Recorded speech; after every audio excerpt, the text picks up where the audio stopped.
Wow, that's a tremendous looking trophy. I'm the number one PlayStation podcast in the Oceanias. My name's Dylan Blight. Joining me, Ashley Hodley. Hey Dylan, excited to be here to talk about black goo, I guess. Black goo. There's a lot of black goo. Yes. Who knows what he could be hinting at? We have no idea. There's only no trailer came out last week for any game that most PlayStation podcasts would probably be talking about. But yeah, we'll get to that. In the trophy cabinet this week, a bronze trophy for Days of Play returning, a silver trophy for Wild coming back. Maybe. Hopefully. It's a thing. It could be. A gold trophy. One Creeps Out. I played it. Reviewed it. We'll talk about that. And then, of course, a platinum for Black Goo itself. Death Stranding. Stranding. Death Stranding. Death Stranded is standing. So let's jump into it straight away. Because really, it's the thing. You know, it's the thing. There was a big build up. There was a was live stream of handprints in this black goo that looked like unfinished swan, you know. My thing for the stream, right? For those who somehow don't know and only watch the trailer, so the PlayStation channel starts. It does two streams, right? It's two. There was only two nights, right? There was the second night it dropped, or was there more nights? I'm pretty sure it was just two nights. And the first night it streamed for like 4 to 6 hours or something like that, and it was just, you know, this video on loop and these handprints just slowly building up. And then the second night was the same thing, except for eventually the handprints covered the entire screen, and then the Death Stranding 8-minute trailer started, which we'll get into in a moment, of course. But I find the whole thing, like just from like a marketing point or like from a Twitch point and all these, you know, that angle, it's quite interesting because they did two streams and for an 8-minute trailer, and like 100,000 plus people sat in there just waiting. Yep. You know? And I there think was no sound either, Kotaku, was there? There was no, like, obviously the trailer audio wasn't coming through either, so. No, there was nothing. It was just a loop of a video where you could spot some new stuff potentially, but like not really because of like the hands and stuff like that. It was just. See, that's what Kojima was rendering that in that video. Or editing. I think he was rendering it at the same time as the Twitch stream or something, yeah. But yeah, it was just like one of those weird things of, and you know, people do weird things on Twitch. This isn't unknown. This isn't weird. And people will watch other weird, like remember, like obviously Bethesda did the Fallout thing last year, so it's not truly crazy, but at the same time, it was just like, there's 100,000 plus people just sitting here watching hands, and the chat's just full of either people actually trying to talk about the game or just people memeing and, you know, posting nonsense. So, because I'm often like, you can make the argument that, oh yeah, but like everyone's just sitting there and they're waiting for the trailer and they're chatting together, but they're not, because the chat's so fast and full and just being spammed with gibberish that I find it hard to believe that anyone was in there going, hey guys, like, excited for the Death Stranding trailer. What do you think the game's about? What do you think Norman Reedus is doing?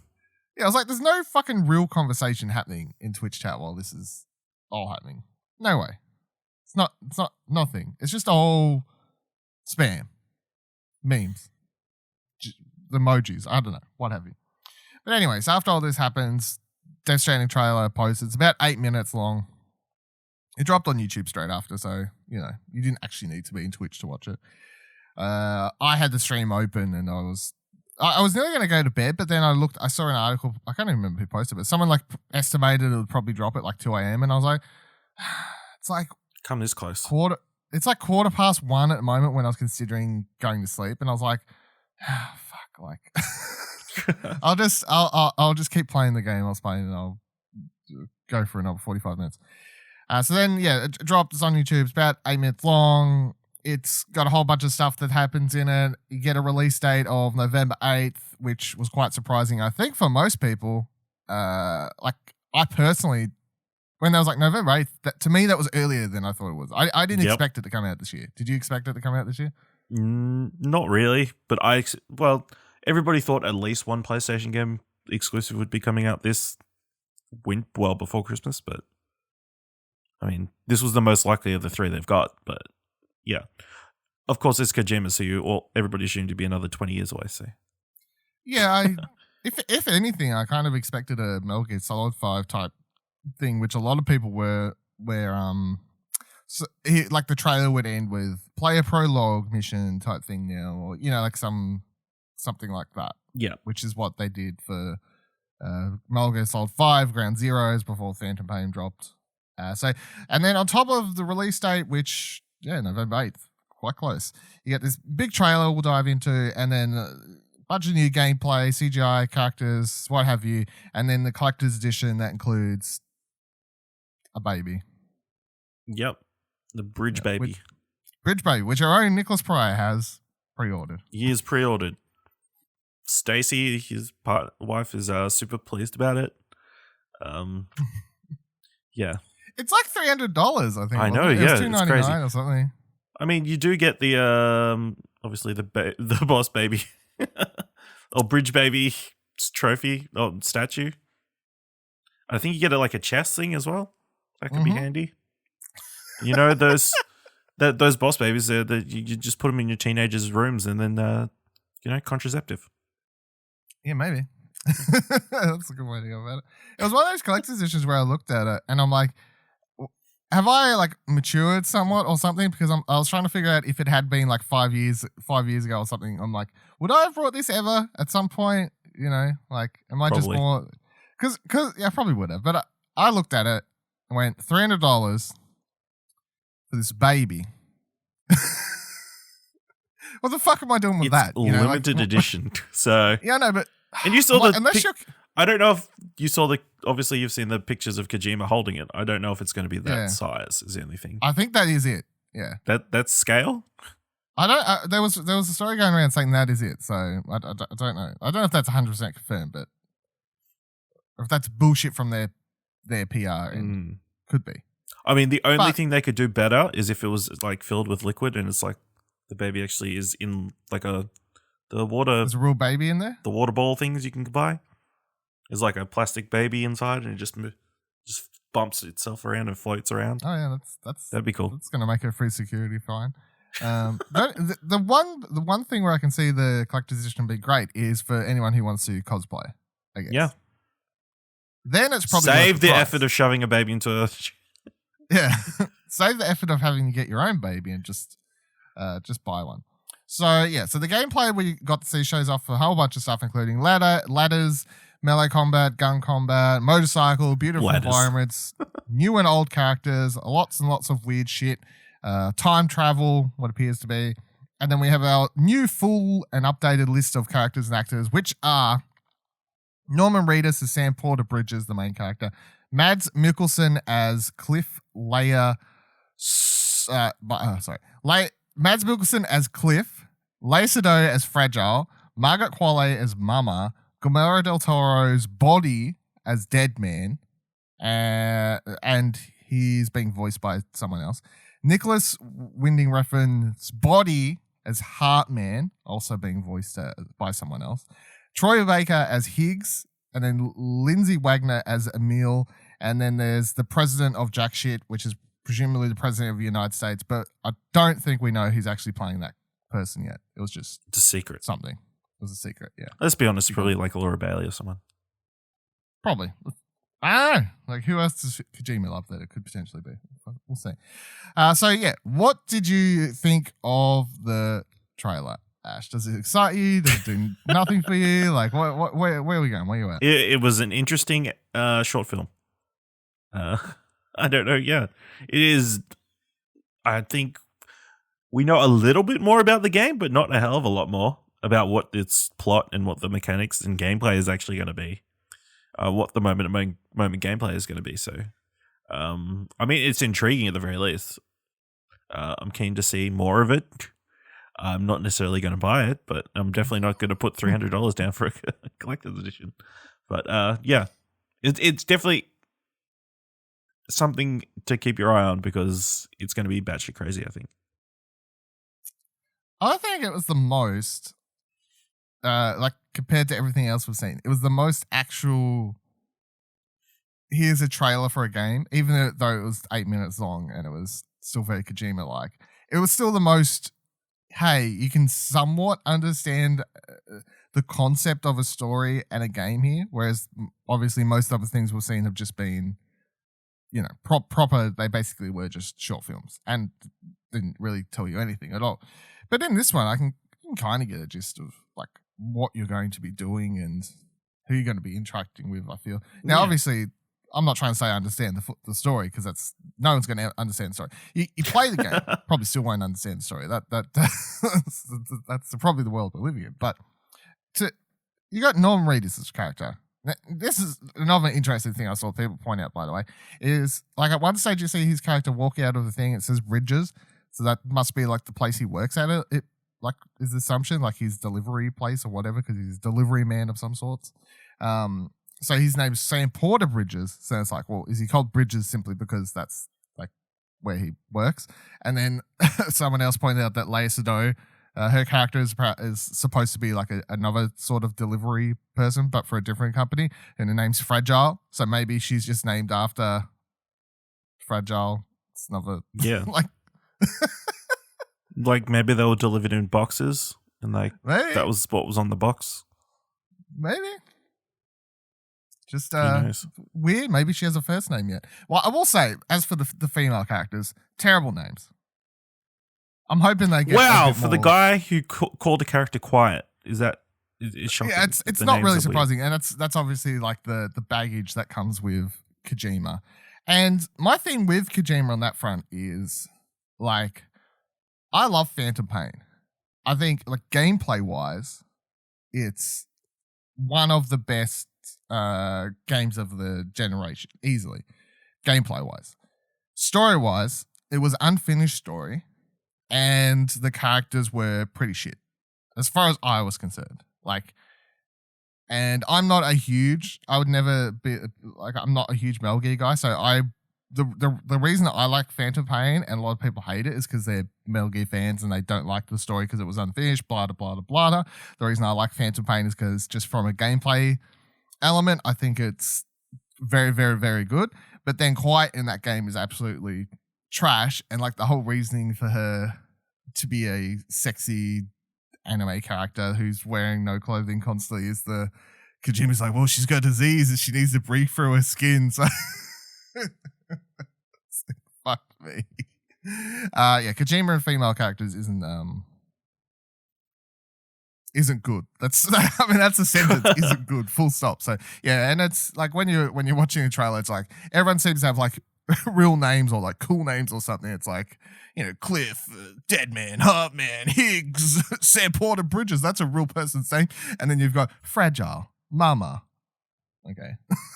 Yeah.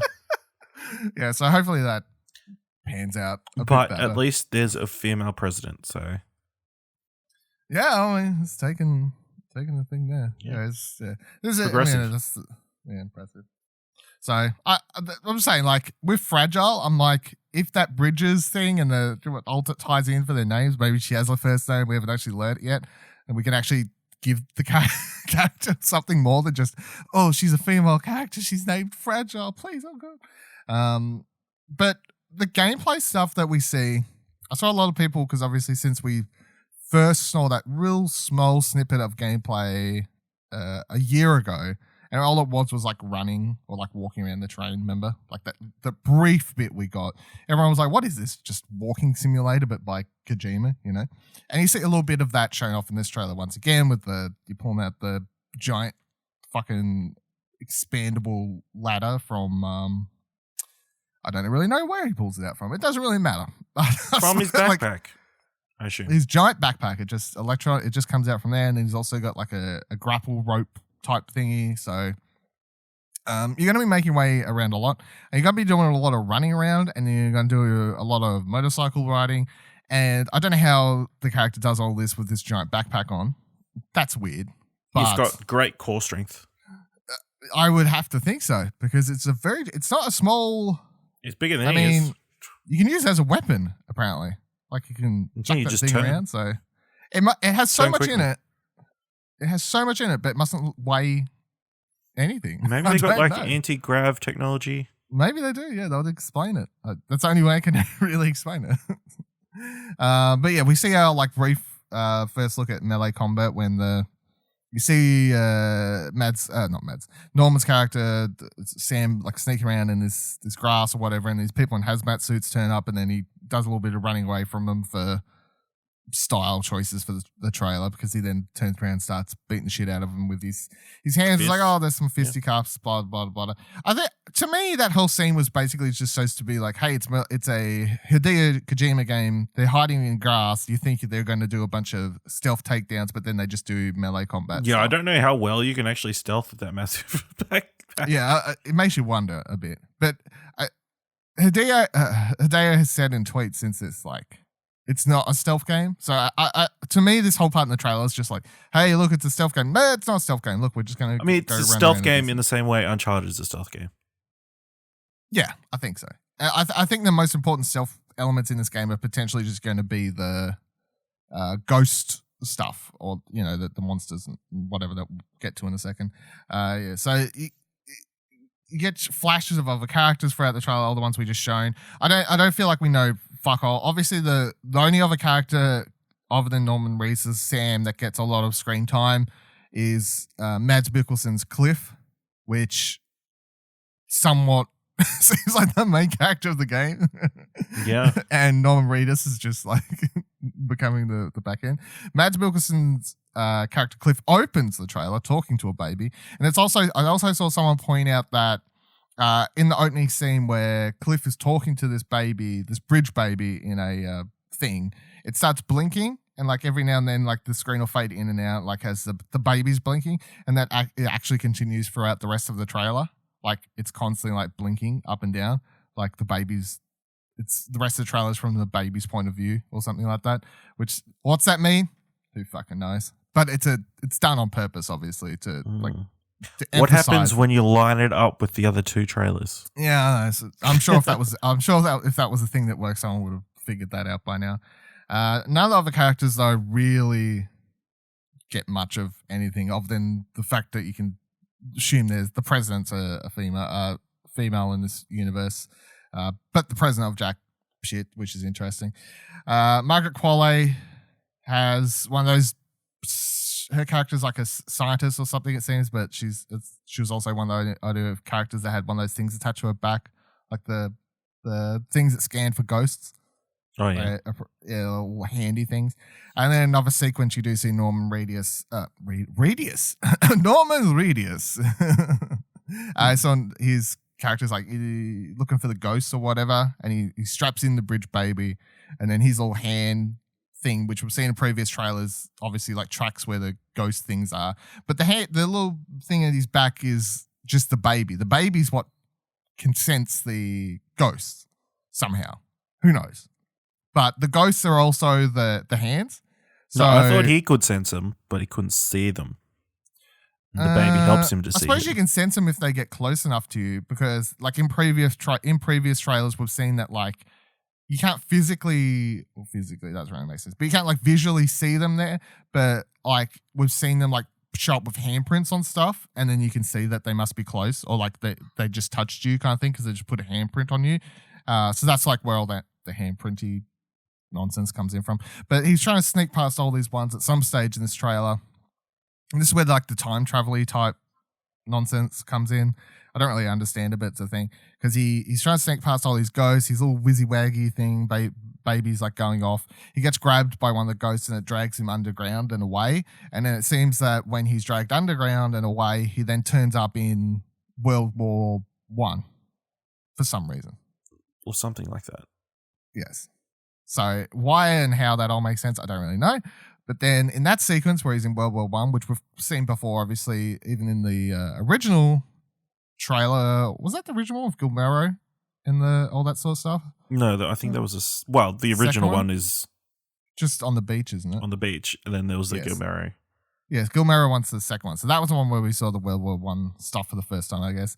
And in this sequence, you see Norman Reedus' character, like gun combat happens here. he's firing a machine gun at different enemies and stuff here, sneaking along past a tank, what have you. But we also know that like this world of time travel stuff, I don't really understand it. Like a lot of people are theorizing that there's going to be like alternate timelines and Norman Reedus' character might not remember stuff that's happened and so on and so forth, because at the start you see this picture of a trailer and someone saying you don't remember me, blah, blah, blah, blah, blah, so on and so forth, because you've got not only him getting dragged back to this World War I time period for whatever reason, but then you've also got like Mads Mikkelsen's character in a lab talking to the baby.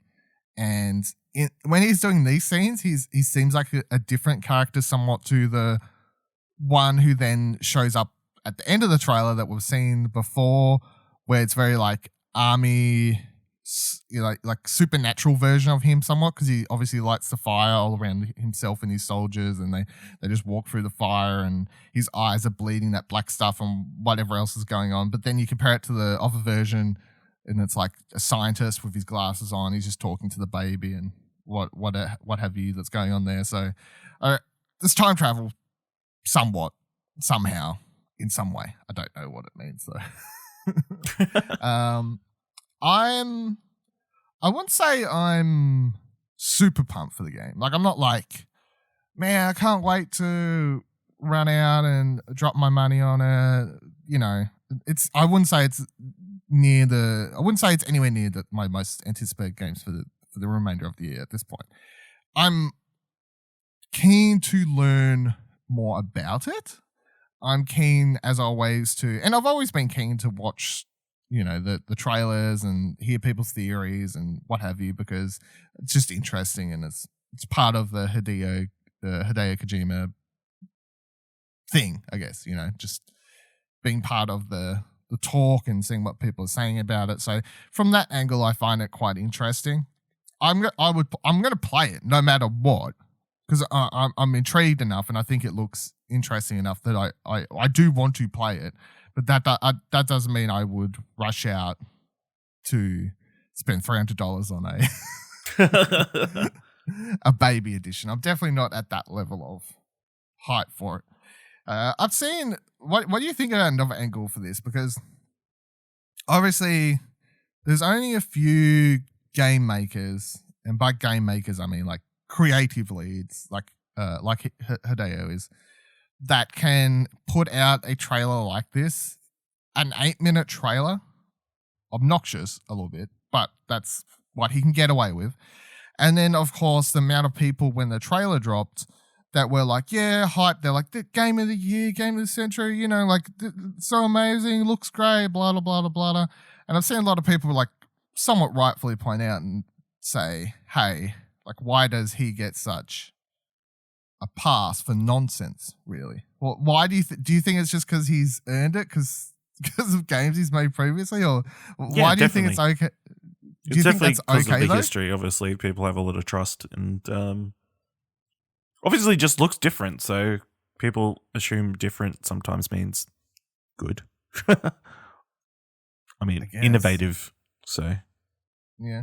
No. Do you think it's it's nice to see good, people though? be positive about something for a change, I guess. I suppose that's the thing. Yeah. I also I wouldn't be me if I didn't point out that Hideo did have a bit of a weird tweet the other day where he seemed to just be being like, I was going to find it. He seemed to just be saying, you know, we're going into the crunch now, but that's fine. Did you see this tweet?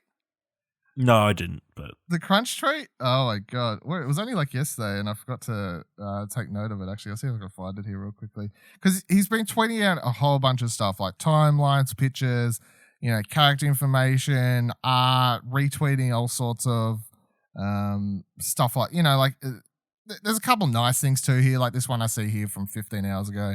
It says, in January 16, Death Stranding only existed in my brain, now it became the rule and was able to announce the real release day. Thanks to everyone at Guerrilla Games, they kindly offered their engine, blah, blah, blah, blah, blah. So that one's nice, you know, it's like, obviously the game's been made in Decima, which is their engine. And, well, there was also a story that Hideo offered some advice and stuff, and they changed some stuff in the Decima engine to basically help him out with what was happening there. So that was quite interesting. I can't find it, but it was something along the lines of him being like, after a amount of time, we now enter the time of Hades. Oh, here it is. Release date is set, and now the days of Hades are waiting for our team. But experiencing such luxury phase is the same as being in a heaven. It was 0 start, but I realized I didn't lose anything by looking at everyone's reactions. Thanks again. So David Milner was the one who I saw reply to this tweet, and that's why it popped up on my timeline, because he replied, kind of sounds like you're romanticizing crunching the team like crazy. Weird flex, but okay. I mean, like, yeah. Could be mistranslation, or, crunch is interpreted a different way in Japan. I just mean the final stretch, I mean, I don't know. It comes across a certain way. I definitely feel for sure, which is odd. It's definitely an odd tweet. But all of his English translated tweets all have like broken English in them. It's like they just get translated, but not actually like, properly translated. You know what I mean? Like a shitty, just like auto translator type thing or something. I swear. It's always like, is this? What do we mean here? What are you saying? Clarify for us. What's going on? But anyway, that's Death Stranding. I'm open to learning more. The things I don't like are just odd tweets like that, where I'm like, and then also obviously worries about the female characters, for which Hideo is certainly not known for making great female characters. But we'll see. Hopefully it turns around. So moving on. We have June's PlayStation Plus games. They are 2. Well, I mean, actually it's more than 2 if you want to. Depends how you look at it. You got Borderlands, the Handsome Jack Collection. Or the Handsome Collection, sorry. I always call it the Handsome Jack Collection. It's just the Handsome Collection.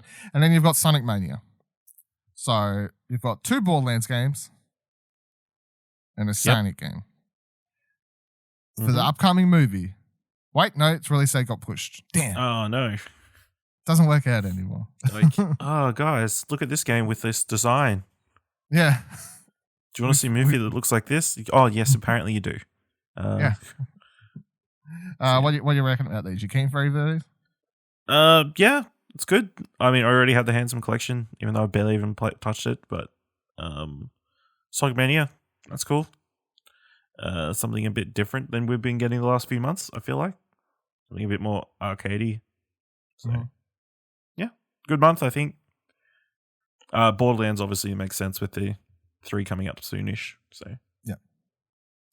yeah, smart. I have the Handsome Collection as well, but I mean, I only paid like $10 for it. I think it was on sale, or maybe 15 or something. Yeah, it's been on sale like a gazillion times. Yeah, so for people who haven't brought it because it's always been so cheap. The plus side, I can trade in that physical copy. Physical one.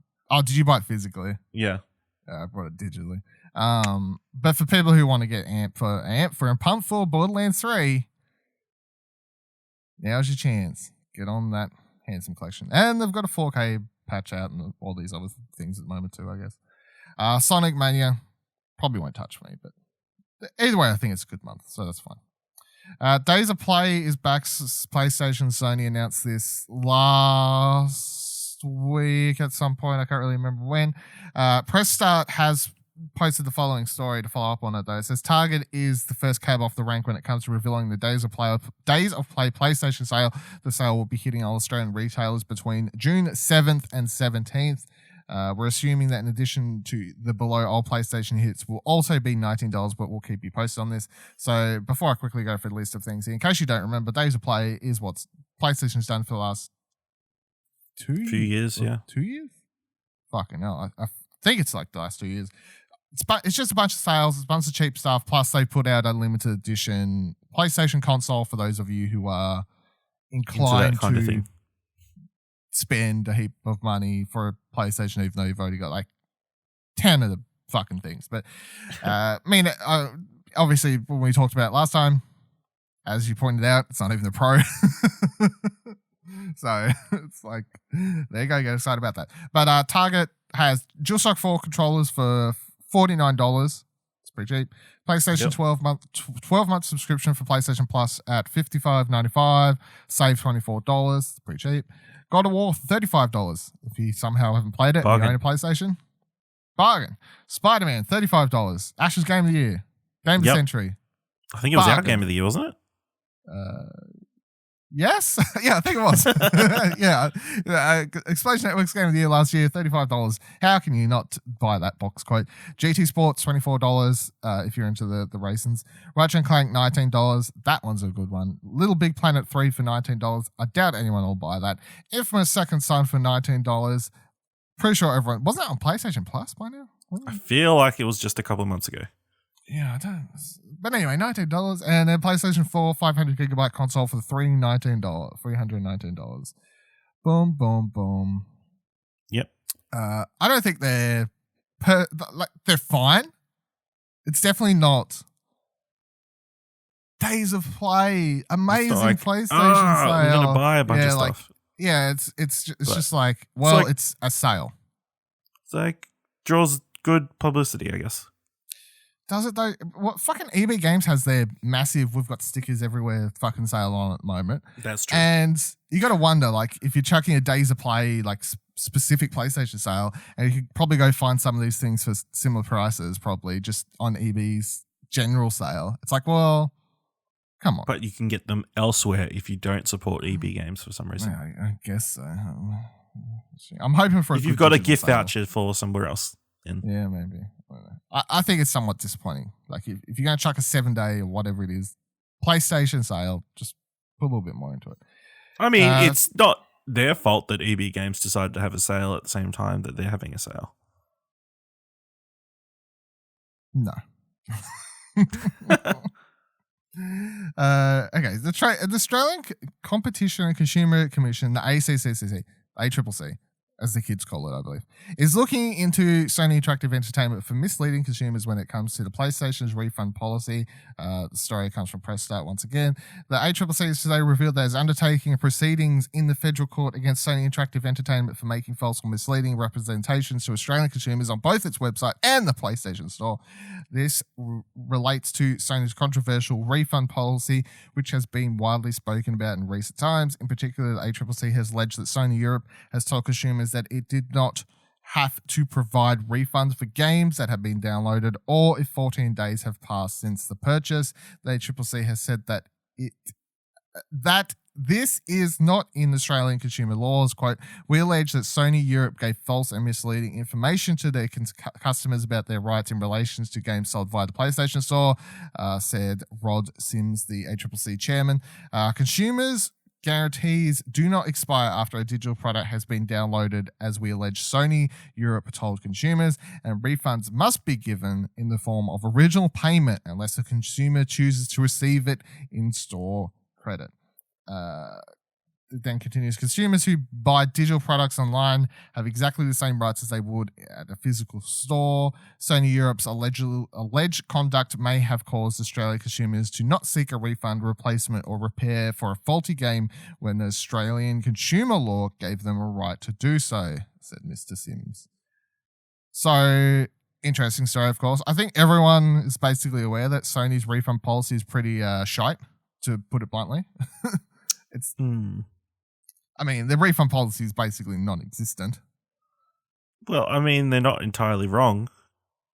I mean, you're only guaranteed a refund if it's faulty. If it's faulty, which means it doesn't work, and technically all the games load, so they work. Why are you always on the side of fucking corporations for this shit? Jesus Christ. Somebody needs to be on the side of corporations. No, I think they've got enough. I mean, what do you classify as a faulty game, though? I mean, it could be... I think it varies, obviously. I think, honestly, this is why the refund policy for games is so hard. Because you can draw the line at what you just said. Oh, it turns on. There's nothing wrong with it. And then we would pretty much be fucked. Because... all those like crappy Steam games people buy that like crash, blah blah blah. For instance, I've never refunded anything on the PlayStation Store. I have refunded stuff on Steam, And Well, to be fair, they twice. make it much easier than Sony does. They make it so easy. Very, very easy. And I think they've got a solid policy. You can refund pretty much anything as long as you have played less than 4 hours. Something like that. Or it's been less than 2 weeks or something. Yes. Yeah. Which I think is a good policy. Like, I do think you need some... But my example is going to be this, and I'm not trying to shit on Days Gone when I say this. It's just the first thought that comes to my head. If someone had brought Days Gone digitally in that first... the first week when it was especially at its worst, technically performance-wise, and they booted it up, they played it for like 2 hours, and putting up with the crappy frame rates, and then say the game sound dropped in and out, and all of a sudden it like crashed on them or something like that, and they were like, fuck this shit, and then they wanted a refund, I would say, yeah, the game is broken to a degree, and if they're not willing to put up with it after the 2 hours, then yeah, they should get a refund. Yeah, I don't have a problem with that. I mean, obviously, I think there should be a line, obviously, of like, all those Steam reviews sometimes you see of people that like put down, say, game is shit, blah, blah, blah, blah, and it says they've played it for like 200 hours, like. Yeah. Like, if you've played something on the PlayStation Store for like 50 to 60 hours or something, and then all of a sudden you decide it's too like if you got 50, 60 hours into Days Gone and then decide it was too broken for you and tried to refund it, obviously no. You put up with its negative technical issues for that long, you don't get a refund. That's you don't get to finish the game and then say it's broken and try and get a refund. I do definitely feel like those couple hours playtime or whatever Steam's general rule is a pretty decent one, and if Sony could adopt something similar, then I think that would be quite helpful as well for a lot of things, because there's a lot of games you can buy and in the first couple of hours be like, and most of the time I put up with stuff obviously just because I'll push through it to talk about it or review it or what have you, I wouldn't go particularly seeking many refunds, I don't think, but for the general consumer who after an hour or so is like, fuck this shit, it's crashed on me twice, this frame rate's terrible, like it's unplayable nearly, yeah, get a refund, do what you need to do. So it's definitely one of those weird grey areas of things that I do think. It's like, well, how many hours is the perfect amount of hours? How many weeks is the perfect amount of weeks compared with those amount of hours? Blah, blah, blah, blah, blah. But at the moment, PlayStation's refund policy is like, if you've started the game, you're fucked. Yeah. Like, you have to decide. Because it started. If you have to decide if it's broken before you start it, which doesn't really make sense to me, because in real life, you can buy a mixer, a blender, have you, take it home, take it out of the box, go to plug it in, it doesn't work. Put it back in the box, take it back, say, this doesn't work. They go, okay, here's your refund. So video games, I do feel like should be somewhat similar. Start the game, an hour in, the game doesn't work, it crashed on me, put it back in its box, take it back. You can do that at EB Games. You do that Target. JB well, they're Hi-Fi. trying to make sure that you come back to their store, though. Yeah. PlayStation doesn't care. They got your money. Where else are you going to go to get your digital games for your PlayStation? Sell your PlayStation, buy an Xbox, I guess. Why would you do that when they have this awesome line of exclusives? Yeah, they're like, fuck, just put up with the shitty games and just fucking look. Don't buy things day one until you know that they work. That's a shitty rule of thumb. We'll see what happens with this whole thing now. I don't think much is going to happen. Gets anywhere.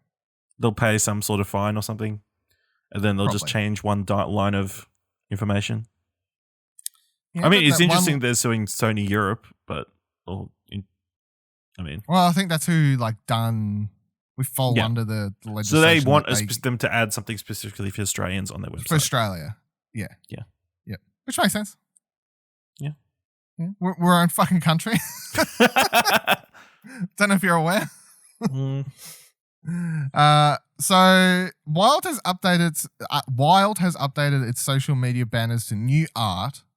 If we was coming into Sony being at E3, you could probably smell some new gameplay on the way, or a release day, or something like that. But Sony isn't at E3, so it's leaving up for questions of what exactly this means. As a reminder, in case you don't remember, because honestly, if you don't, it wouldn't surprise me because we haven't seen the game in quite some time. Wild is the game where you get to control a whole heap of different animals. You can take over their minds, bodies, control them. You can go into a fucking eagle in the sky, swoop down, take a snake. You can control rabbits, fucking ravens, bears. You can control a bear and then ride the bear as the character you play as, and you play as a shaman in the game. It's being headed up by Michelle Ancel, who is somehow doing this and Beyond Good Evil at the same time, which is probably why both these games are taking forever. Because he's doing two. They're completely different studios. This one is being done by the studio Wild Sheep, which was originally announced at Gamescom in 2015. But it always looked really cool. I rewatched the last gameplay demo they put out back like a year ago. I rewatched it and was like, yeah, this game looks pretty cool. The only part that annoys me, and bring it up now because I don't remember talking about it. No, we wouldn't have talked about it obviously before the time. But they at the end of the gameplay demo, it's the most corny, like, I hate what would you call it, like the stereotype, the whatever. Like he puts a snake on a summoning stone type thing, and it summons the spirit of the snake. And what's the spirit of the snake look like? A big boobied, half naked snake woman. You know what I mean? Like there is in all fantasy or whatever things, it's like whenever you summon the spirit of like a snake or something like that, what's it turn into? Some big boobied. That's because all snakes are female. Apparently. I was like, fucking hell. And I looked through the comments, and what are all the highest rated comments? I'll stick my snake in that, I'll stick my snake in that snake. All this. No, don't like put that. it there. I was like, everything about the game looks great. That one thing I don't really like. I hope that's changed. But if you watch the gameplay video, it's basically just talking about how you're a shaman. You don't do combat. Shaman. You can ride the bear and fucking bowl people over and all sorts of stuff. It looks beautiful. Environments and everything like that. I have to wonder if it's going to end up actually being a PS4 game, because I'm always like, if you can control so many different animals, and it's like, because there's so many aspects to take into account. Like if you're building a third person game on the ground, obviously you're rendering from that sort of angle. But then as soon as you switch up to a bird, you want this beautiful overhead, view of the environment from a completely different angle. And then what if you can control fucking fish? You fucking control these fish. What's going on underground there? So I'm going to say Wild, update its social media stuff. Sony's not at E3. I'm back on, and I was off my state of play pre-E3 bandwagon, right? After the whole Death Stranding thing just happened out of nowhere, released the trailer, I was like, guess they're not doing one. That's not, we're not going to, Sony's not going to strike the thunder in. But now I'm like, maybe we've got a state of play incoming. Just saying. I mean, probably we recorded this episode, so. Yeah, they'll announce it literally after we finish. As soon as I upload the audio to Squarespace, it'll be like, bam! That's where the spies are. Take that.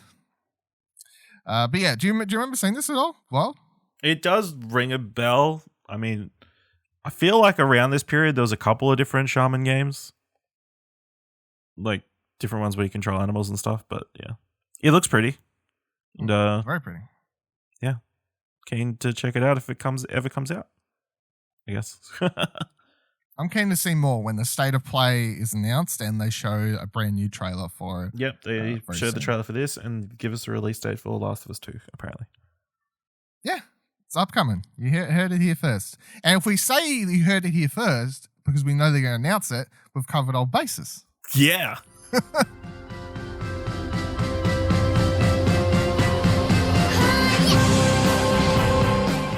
My dreams pick. I didn't go with a game.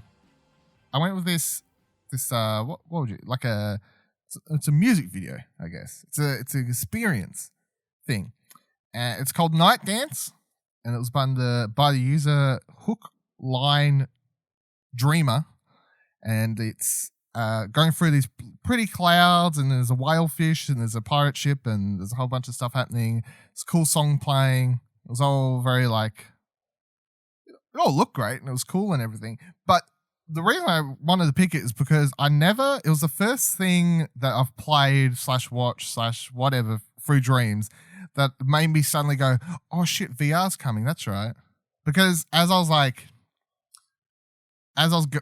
watching it, I was like, oh my God, like if we have VR come, this is that type of shit. People will be making not just games, but weird experimental VR, trippy, psychedelic, mindfuckery, just Stuff. Or cool VR things that aren't quote unquote games, but more just things you put your headset on and you get to experience and see what's happening. And this is the first thing I watched where I'm like, we're just floating around in the clouds. There's cool music's playing, some nice things up and around you. Yeah, I could definitely see there being a marketplace for relaxing somewhat, I guess, VR music trips, experiences. I don't really know because I honestly hadn't thought about VR once since since Dreams came out in early access. I kept forgetting it was even a thing because most of the games we're playing are just third person, like jump platformer type things or whatever, or first person like that Tetris thing. The Tetris thing definitely didn't make me go, oh, VR, fuck yeah, I can't wait to play this thing VR. Yeah. But yeah, with this I was like, yeah, there's definitely a weird market here for trippy kind of fun things. And then the other interesting thing I thought was to see how far the Dreams community's come at this stage. There was someone in the comments, and this made me laugh. Someone in the comments to it said something along the lines of, the way that your clouds are painted remind me of the work by insert another Dreams username. And I was like, holy shit, there is a community of people on Dreams already who are like going around playing other people's games and being like, oh yes, your cloud work is very similar to so and so's over here, and your rock formations look, oh yes, you draw them quite similar to insert username over here because they're quite. But you can just use their. You can, but like, you can't use someone's stuff and not credit them because obviously the game just automatically credits them. So they've come in, they've created their own clouds or whatever, and someone else has played it and gone, oh yes, your clouds are very similar. Like, yeah. I was like, the Dreams community's already taken off, I guess. It's quite interesting. But 100% admit that up until a certain stage, I was just going to nearly put that Star Wars X-Wing thing in here, but I was really trying to not avoid that. Just trying to avoid the big stuff or copies. The more talk. I'm trying to talk more about actual original stuff. Even though I also played some first-person horror game where the It clown was chasing around, which was quite funny. Yeah. Also, a quick side note, I forgot to mention that last week. The Dream segment on Platinum Explosion will now be fortnightly instead of weekly. That's housekeeping notes for you to give us more time to just see what we can find and talk about and stuff. Which is good because like 2 other games I played in this morning were both cool, but they both had notes in them saying that they're not quite finished. And I'm like, can I just keep track of this and, talk about it later when it's finished because it's cool, but if we talk about it when it's this close to being finished, I've blown my load, Can't talk about it. Don't want to double up. I'll just wait for it to be finished. PSVR for the players. Blood and Truth came out last week. I reviewed it for the website, of course. Gave it a 7.5. code was provided by PlayStation as well, so you should note that. It's really fun. It's I think it does a lot of really cool things. It does a lot of things okay, I guess. Like it's like you can't help but play it. Any type of gun game I play in VR now, none of the guns feel or look as good as playing Firewall is my problem. Just putting this out here, this is one thing of note. So although the guns in this game handle fine and they look fine and whatever else, I was all just like, it's not Firewall though. You know, I don't have this great content. Yeah. But if you don't know what Blood and Truth is, it's basically a Guy Ritchie action movie where you're roaming around London, you return home after your father dies, and you're like some fucking Secret Service person off in US somewhere, or off somewhere else in the country, I guess. I don't really know, but you're off somewhere else, part of some secret military organization or some shit. And you hear your father's died, you come back home, and the rest of your family's all part of a crime organization. They're like one of the big head crime organizations in London, and you return home, and someone else attempts a hostile takeover of your family's territory, given that your dad just died and he was the head of your family's crime syndicate, I guess. And then the rest of the game is you basically just trying to put a stop to that by killing the people who need to be dealt with and saving your family and doing what you need to do. The plot is whatever, really. It's nothing to certainly write home about. And I'll say this, something else that's quite funny is in my review I point out several things that I quite liked. The characters I enjoyed my time with. All of them I enjoyed. I thought they were quite good. And there's one level that was as much as I enjoyed all the action stuff, and it's really cool. I'm not trying to say like the action stuff isn't cool, but my favorite level was this level where you're just walking through a museum with your brother, and you get to along the way just fuck around with random shit. And it's basically just a level where London Studio just injected a bunch of just fucking around with what you can do in VR into like a bunch of different museum experiments and these sorts of things. There's even one where you just walk into a room and your brother's like, look at this, move your arms up and down. And you move your arms up and down, and like above you there's all these like waves that'll move in tune with you moving arms. Like it's just very gimmicky VR stuff, but just playing through it with this, your brother just constantly chit-chatting backwards and forwards to you. I just quite enjoyed it. I thought it was quite funny. I saw Kotaku or someone posted an article up about the game. I read it, and they complained about literally everything I liked about the game, which I thought was quite funny. They're like, the brother is the worst. There's a shitty level where it's just all VR gimmicks. Like, I was like, all this stuff. They're like, all this stuff sucks. I'm like, oh, it's quite funny. Everything I enjoyed about the game. But other than that, most of the time it is a pretty full-on action game where you making it through. Obviously, you have to shoot enemies to clear them, blah, blah, blah, blah. It's like a hybrid between, like you don't have free movement, so you can't like, you're not having to move yourself around like you would a normal first-person shooter. You can look at certain points and you can press a button and you'll move between points of cover if that's what you need to do. And then also you can use X and circle on either the move controllers, which obviously is the way to play the game. You can play it with a DualShock, although it's like, it works, but I would never suggest it if you've got move controllers, because that is the way the game is designed. So just DualShock, don't. Just go buy move controllers. But yeah, so you can kind of strafe left and right and to like get to different ends of cover and pick up bullets and poke around corners and do what you need to do. So it's not like full on Time Crisis where you're like just bopping up and down between the one piece of cover you're given to you. But there are other points where it's kind of more like Time Crisis, because it'll get to elements where there's these big epic action sequences.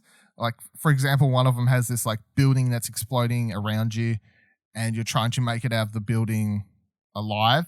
And that's where the game just kind of takes control of the character and just you're constantly moving, and all you have to do is shoot and reload kill the enemies around you while you don't have to worry about moving. They're the more like arcadey feeling sequences, but at the same time they're the most action heavy because it'll do like it'll put you in slow motion as you make huge jumps across rooftops and whatever else and all these sorts of things. So, but it takes about 6 to 8 hours, which I think is lengthy or like decent. Lengthy for VR. Did you do it all? For VR, you wouldn't have done it in one sitting. No, I did it in 2 sittings, which so I thought it was quite lengthy for a VR experience.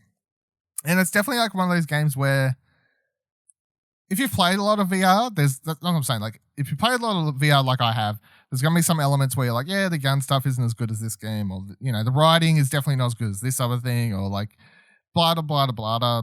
But if you haven't played a lot of VR, this is the kind of thing where you could just strap it onto your mum, dad, whoever that doesn't play VR. Be like, put it on cinematic mode, because it has a difficulty called cinematic mode, which I think is actually just the way to play the game, because you probably can die if you just don't do anything, maybe. I don't really know. But it's the easy mode, kind of like all those Uncharted games have cinematic mode, just about enjoying the experience. And I think they're the way to play the Uncharted games, and I think it's the way to play this game, because dying in the game sucks because it ruins the fucking mood, the flow of the cinematic adventure, because this game's basically supposed to be a big cinematic 6 to 8 hour adventure, and it is for the most part, unless you die, and it's like, oh, fuck it, that killed my mood. But you put cinematic mode on your mum, dad, whoever, brother, sister, friend that doesn't have VR. There's several levels in this where you could stick the headset on where they won't be able to die, and it would probably blow their mind with some of the cinematic action stuff that you can do throughout this at certain times. And it's pretty simple to understand, of course. There are also really other cool things that you can do. Some of them I didn't actually know you could do until I read about them, but like you can hold down triangle and then you can like spin your gun around your finger. You do like a fidget spinner. Hey? Like a fidget spinner. It means you can pull out your gun like a cowboy, like, because you'll have your guns holstered. You have 2 sidearms holstered on your left and right of your waist. And much like playing like Batman Arkham experience thing or whatever it's called, you can just pull out your guns without looking, whatever. And then you have 2 bigger guns holstered on both sides of your back. But it means that like you can pull out your right sidearm, hold down triangle, and as you're pulling it out, you can do like a flick around your finger and then bang, shoot someone in the head. Like, yeah. And then you can people can throw grenades at you. You can catch them mid-air and like chuck them back at enemies, and that feels pretty cool to do. You can pick up a grenade in front of you and hold it up to your mouth, and you'll bite the fucking top off it, and then so you can cock the grenade and hold it for a couple seconds and then chuck it for other things. So there's very movie Hollywood nonsense that you can kind of do. Like you can dual wield shotguns, double barrel shotguns, which is of course nonsense, but it doesn't matter. And then reloading those sorts of things is fun because so you have to reload all your guns and your ammo pouches on the front of your body. You have to calibrate that too, so you can put it at you get to choose like at a height that works for you for reloading. Yeah, and you reload 2 double barrel shotguns. You're like bang, bang, bang, and then you like reach in with one arm, pick up some ammo, chuck it into the front, and then with the double barrel shotgun, because once you place the 2 what do you call ammo? 2 bullets. I don't know. You put the 2 things that shoot things into the gun, but then you have to like hit it up again, Americans. Like from the bottom. Hey, sorry, Americans. Yeah, sorry, Americans. You have to so once you put the 2 things in, you have to hit the gun up again to close it. So there's like an extra step, and then there's other things like my favorite thing was the pump action shotgun, because you reload that gun, but then it is that type of thing where you have to hold it with like 2 hands, and then like bang, you have to like pull backward and forwards with your other hand to actually like pump that next shot in, bang. But once you get on a roll, you can like be walking through a bunch of people like bang, bang, bang, and that feels pretty fucking cool, to be honest. So, so the main guns I didn't like were like the sniper rifles and stuff, because I didn't think the scopes were super easy and comfortable to kind of look through with the move controllers compared to, that's what I'm saying, like with Firewall, with the aim controller, looking for a scope is really natural because you have the gun and you can rest it against your shoulder and all these things. But yeah, it's big action blockbuster. I definitely think it's one of the, like, even though I gave it a 7.5, which is obviously a good score, it's not like a 9 or a 10 or anything crazy. I do think it is, even if you don't want to pick it up for full price, it's one everyone who owns a VR should probably pick up at some stage because it's just silly fun. You know, there's just silly nonsense and silly fun that you can do with it. And it's just so British, which makes it quite fun too. You see, oh, fuck this, oh, fuck you, mate. You know, like all this sort of stuff. So, Blunt Truth is also getting some DLC, which got announced in this big, long PS blog post talking about 20 cool things you could do in the game.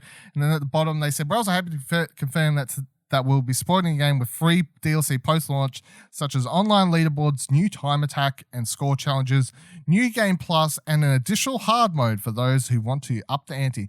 The only thing to me there that makes no sense is new game plus, because I'm like, I'm like, it's not an RPG. What do I need new game plus for? What am I carrying over? Maybe you have sense. All the guns at any point. Maybe. I don't really know. Like, there are unlockables, like finding stars, like secrets, collectibles, and levels. You can unlock different paints for your guns, or like you can attach different scopes and these sorts of things. But like, I'm pretty sure you can just replay levels to get this collectibles and then start. Maybe if you start a new game, you don't have them all, I guess. So maybe if you get all the collectibles and you've fully unlocked all the scopes and everything, then you can new game plus, and you get to play through the game from the start with all these attachments and stuff. But I mean, I don't really care. So it's whatever. But yeah, at least there's something that exists. Alrighty. Thank you for joining us on Platinum Explosion this week. The final one before E3. The next episode will drop right in the middle of E3 nonsense. It's like, there we go. So hopefully the state of play is announced for later in this week. Or else in next week's episode will just be like, Sony, where are you? Yeah. Why aren't you here? What are we talking about? Yeah. You can follow me on Twitter at Vivaladil, Vivaladrl. You can follow Ash on Twitter at Ashley Hobley, SHLEYHABLEY. You can follow this show on Twitter at Plat Podcast. And don't forget to rate on Apple Podcasts if you can. Bit of word of mouth, tell her, join show a friend, pass it to a friend, email it to a friend. Do what you need to do. You can join our Discord, explosionnetwork.com/Discord. And this is, of course, a product of the Explosion Network, of which you can find many more great shows, articles, news, reviews, and things, including the aforementioned Blunt Truth review. ExplosionNetwork.com. And you can follow Explosion Network on Twitter at ExplosionPod. Until next week, remember that every trophy counts.